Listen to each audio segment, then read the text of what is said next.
नमस्कार. आज आपण नेवासा नगरपंचायत नगराध्यक्ष यांच्या कॅबिन जवळ उभे आहोत.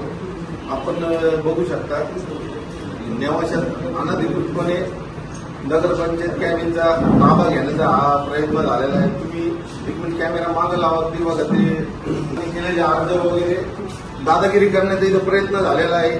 आणि डॉक्टरांसारख्या सर्वसामान्य माणसाला इथं कॅबिनमधून बाहेर हाकलण्याचा प्रयत्न हा जो झालेला आहे. तर तमाम नेवासकरांना विनंती करतो की नेवासकरांनी या गोष्टीचा जाहीर निषेध करावा. आम्ही पण या गोष्टीचा जाहीर निषेध करतो आणि येणाऱ्या काळात असा डाव आणून पाडण्याचं काम आम्ही इथं करणार आहोत. आपण बघू शकता माझ्या दालनाच्या बाहेरची नगराध्यक्ष म्हणून जी पाटी आहे ती पाटी काढून टाकलेली आहे.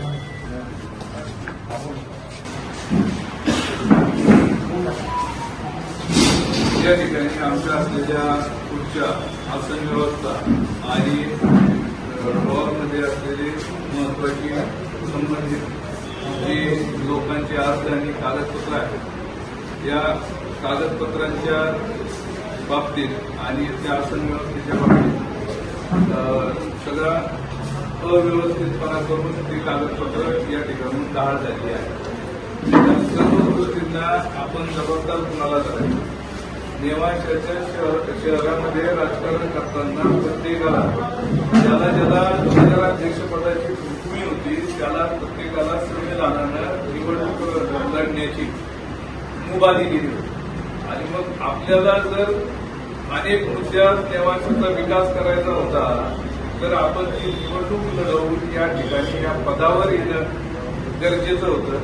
पण आपण आपल्या अवैध अशा बेकायदेशीर मार्गानं गुंडशाही करून या ठिकाणी या नगराध्यक्षपदाच्या गोष्टीचा ताबा घेणं हे अतिशय गैरकृत्य आहे, निंदनीय कृत्य आहे आणि आम्ही याचा निषेध करतो आहोत. याच्यावर प्रशासनानं योग्य ती कायदेशीर कारवाई प्रस्तावित करावी. आणि मी पुन्हा एकदा याचा विचार करतो की ही कायदेशीर कारवाई झाली नाही तर आम्ही नगरपंचायतमध्ये या दालनामध्ये बसून कामकाज करणार नाही. आम्ही आमच्या पद्धतीनं खाली रस्त्यावर बसून आमचा कामकाज चालवू.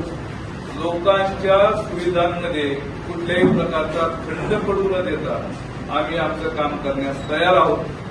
परंतु जो श्रेयवाद किंवा ज्या पद्धतीनं या ठिकाणी प्रतिवाद